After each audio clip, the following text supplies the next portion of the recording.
ठीक है। आज कौन सा रविवार है पूरी दुनिया में मनाया जा रहा है, बताइए? हैं?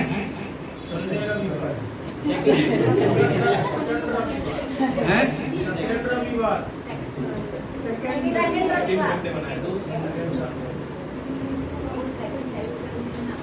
चलिए, अच्छी जानकारी है।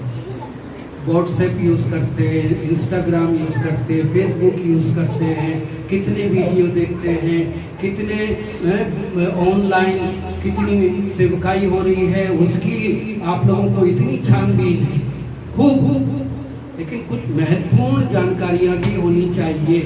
आज पूरे विश्व में पेंटिकॉस्टल संडे मनाया जा रहा है। हालेलुया। कौन सा संडे? पेंटिकॉस्ट संडे, पवित्र आत्मा का रविवार। नोट कर ले, आज पेंटिकॉस्ट का दिन है। अब मैं आपको बताऊंगा पेंटिकॉस्ट का दिन क्या है। जल्दी से आगे बढ़ेंगे हम। यदि हम प्रेरितों के काम 2 अध्याय उसका 1 वचन से 4 वचन तक पढ़ते हैं, तो वहां पढ़िए जल्दी से। प्रेरितों के काम, पवित्र आत्मा का उतरना। जब पेंटिकुस्त का दिन आया, जब पेंटिकुस्त का दिन आया, तो वे सब एक जगह इकट्ठे थे। तो वे सब एक जगह इकट्ठे थे। एकाएक आकाश से बड़ी आंधी की सी सनसनाहट का शब्द हुआ। एकाएक आकाश से बड़ी आंधी की सनसनाहट का शब्द हुआ, और उससे सारा घर जहाँ वे बैठे थे, और उससे वो सारा घर जहां वो बैठे थे गूंज गया, और उन्हें आग की सी जीभें फटती हुई दिखाई दी। और उन्हें आग की सी जीभें फटती हुई दिखाई दी, और उनमें से हर एक पर 8 ठहरी। और उनमें से हर एक पर 8 ठहरी। वे सब पवित्र आत्मा से भर गए। वे सब पवित्र आत्मा से भर गए। और जिस प्रकार आत्मा ने उन्हें बोलने की सामर्थ्य दी, वे अन्य अन्य भाषा बोलने लगे। और जिस प्रकार पवित्र आत्मा ने उन्हें बोलने की सामर्थ्य दी, पवित्र आत्मा ने बोलने की सामर्थ्य दी, वे अन्य अन्य भाषा बोलने लगे। हालेलुया। तो ये घटना जो प्रेरितों के काम 2 अध्याय में है, यही घटना पेंटिकुस्त के दिन घटी थी। और वो पेंटिकुस्त का दिन क्या है?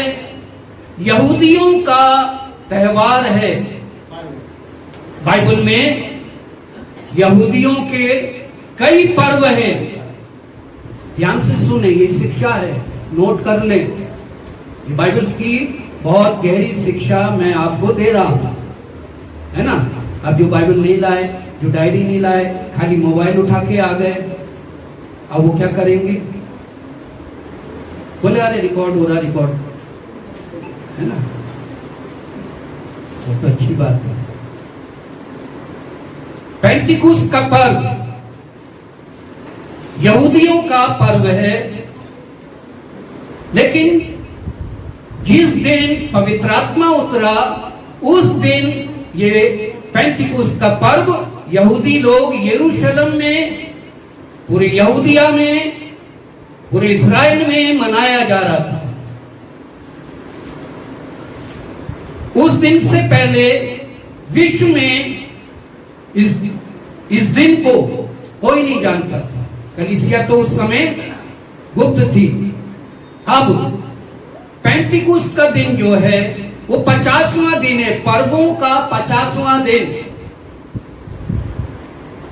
ये जो यहूदियों के पर्वों के दिन प्रारंभ होते हैं, ये प्रारंभ होते हैं आपका फसह के पर्व से।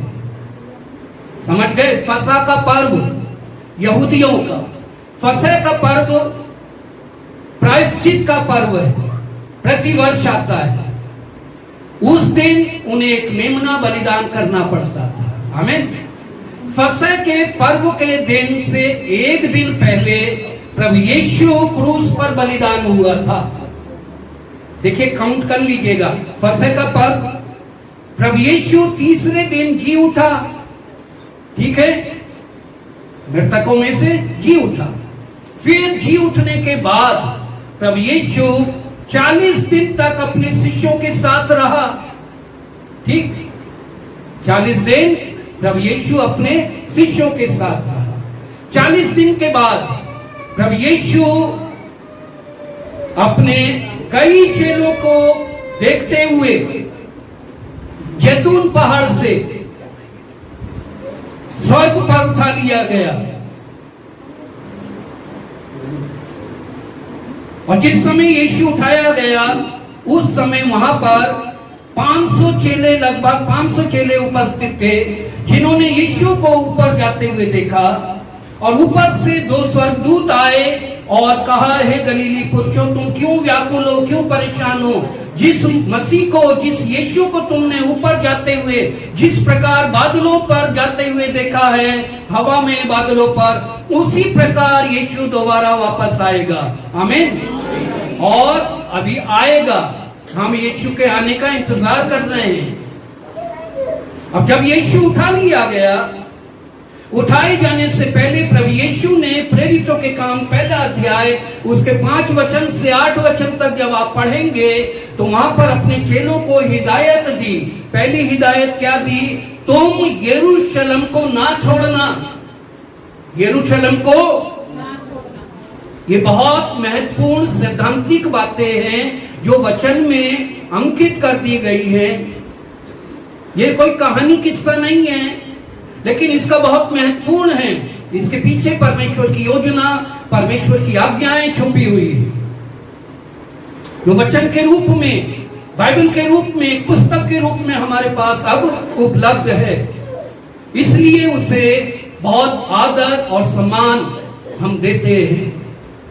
और पवित्र शास्त्र, धर्मशास्त्र की उपाधि दी गई है बाइबल को।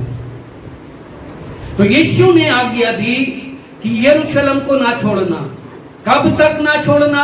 जब तक परमेश्वर का दूसरा आगमन ना हो। हाय हाय हाय।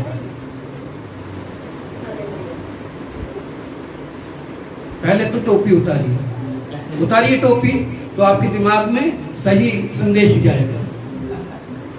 कभी भी पुलपिट पे खड़े हो तो टोपी ना लगाएं, है ना। आप यहाँ गार्ड की नौकरी नहीं कर रहे सॉरी, आप किसी बैंक में वो नहीं टोपी उतारे, बाल झड़ गए तो क्या हुआ, खोपड़ी तो सलामत है। विग लगा लीजिए, टोपी नहीं लगा। दूसरी चीज, जब लड़की लोग, बेटी लोग, महिलाएं सब अपना सिर ढांके, ठीक है, प्लीज बुरा ना माने। चर्च में आए, प्रभु के सामने आए, पुरुष अपना सर ना ढाके, महिलाएं अपना सर ढाके, क्योंकि आपके बाल आपकी शोभा है, आपकी शर्म है, आपका लिहाज है। हमें स्त्री की शोभा स्त्री का सर है, और स्त्री का सर पुरुष है। हमें पुरुष अपना सर नहीं ढाके, लेकिन स्त्री अपना ढाके। ओके, कोई बात नहीं। अब यीशु ने कहा यरूशलेम को ना छोड़ना। परमेश्वर के पिता, परमेश्वर के प्रतिज्ञा के पूरे होने की बाट जोना। फिर 8वें वचन में कहा कि जब वो प्रतिज्ञा जो योएल भविष्यद्वक्ता के द्वारा की गई थी भविष्यवाणी, वो पूरी होगी, जब पवित्र आत्मा तुम पर उतरेगा तो तुम सामर्थ पाओगे। आमीन। यरूशलेम, यहूदिया, सामरिया और पृथ्वी की छोर तक क्या होगे? किसके गवाह? मसीह के गवाह होगे। तो पवित्र आत्मा की प्रतिज्ञा की थी, तब यीशु ने उन्हें आदेश और उन्हें आज्ञा दी थी कि यरूशलेम को ना छोड़ना, पिता के प्रतिज्ञा के पूरे होने की बाट जोना। जब आप प्रार्थना में बैठे उपवास के साथ और परमेश्वर की किसी प्रतिज्ञा को पाने की परमेश्वर के किसी वायदे को अपने जीवन में प्राप्त करने की उम्मीद रखते हैं, तो जिस स्थान पर जब तक प्रतिज्ञा पूरी ना हो जाए आप प्रार्थना से ना हिले। हालेलुया। अपने उपवास से ना हटे, अपने समर्पण से ना हटे। ये शिक्षा है, ये आदेश है। हड़बड़ाए नहीं, स्थिर रहें। 500 चेले थे जब यीशु उठाया गया। जिस समय पेंतीकुस्त का दिन आया, पवित्र आत्मा उतरा। कितने लोगों के ऊपर उतरा था?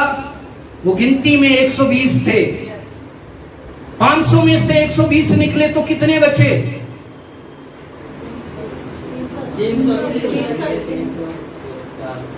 300 400 है 380। अरे अच्छे हड़बड़ा जाते हैं जब हम बोलते हैं, तो एकदम दिमाग उनका घूम जाता है। हम भी घूम जाते हैं जब हम सामने बैठते हैं और हमसे कोई सवाल करता है तो एकदम से दिमाग नहीं काम कर पाता है। कोई बात नहीं, इसमें कोई बुराई। 380, 500 में से 380 चले गए। उन्होंने परमेश्वर के प्रतिज्ञा के पूरे होने की बात नहीं जोई। उनमें धैर्य नहीं था, उनमें धीरज नहीं था। हो सकता है यीशु को उठाए जाने के बाद, स्वर्गदूतों की बात सुनने के बाद वो सब के सब आए हों और यरूशलेम में जो स्थान निर्धारित था, नियुक्त था, और ये जो स्थान था जिसमें ये लोग इकट्ठे थे, उपरोटी कोठरी, अपर रूम जिसे कहा जाता है, उपरोटी कोठरी। अब आप सोचिए, हो सकता है कि सब के सब वहां गए हों, 1 दिन रुके हों, 2 दिन रुके हों, 3 दिन रुके हों, 4 दिन, बोले कुछ नहीं हो रहा, कोई प्रतिज्ञा नहीं है, ये सब झमेला है, ये कुछ नहीं होने वाला। चलो भाई, अपनी भैंस को नहलाना है, अपने बैल को चारा खिलाना है, बकरी को चराना है, घर का काम करना है, सब्जी लानी है, यहाँ जाना है, शॉपिंग करनी है, पैसा कमाना है। चल दिए, 380 निकल गए। उन्होंने इंतजार नहीं किया, और जिन्होंने इंतजार नहीं किया उन्होंने पवित्र आत्मा नहीं पाया, उन्होंने अभिषेक नहीं पाया, वो परमेश्वर की प्रतिज्ञा को पूरा होते हुए नहीं देख पाए। मेरे प्रियो, कलीसिया में यदि आदेश और निर्देश दिया जाता है प्रभु के लोगों के द्वारा और पवित्र आत्मा के द्वारा कि ठहरे रहो, धैर्य रखो, धीरज रखो, हिम्मत रखो, विश्वास रखो, प्रभु काम करेगा, तो हमें विश्वास रखना है। हमें हड़बड़ाना नहीं है, क्योंकि परमेश्वर का एक नियम है, परमेश्वर के धर्म में दाहिने हाथ के नीचे दीनता से बने रहो, उचित समय पर उठाएगा। उचित समय, निर्धारित समय, नियुक्त समय पर परमेश्वर कार्य करता है। हालेलुया।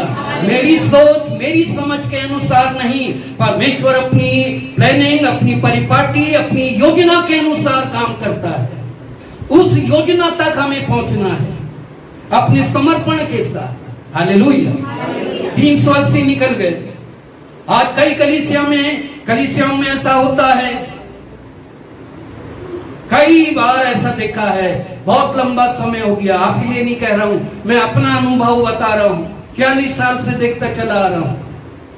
आते तो है लेकिन 1/3 चले जाते हैं, ठहर नहीं पाते, उनको बातें हजम नहीं हो पाती हैं। शिक्षा घर की मुर्गी दाल बराबर। अरे पास्टर जी हैं, हम तो इन्हें जानते हैं, हम तो इन्हें देखते हैं। घर की मुर्गी दाल बराबर।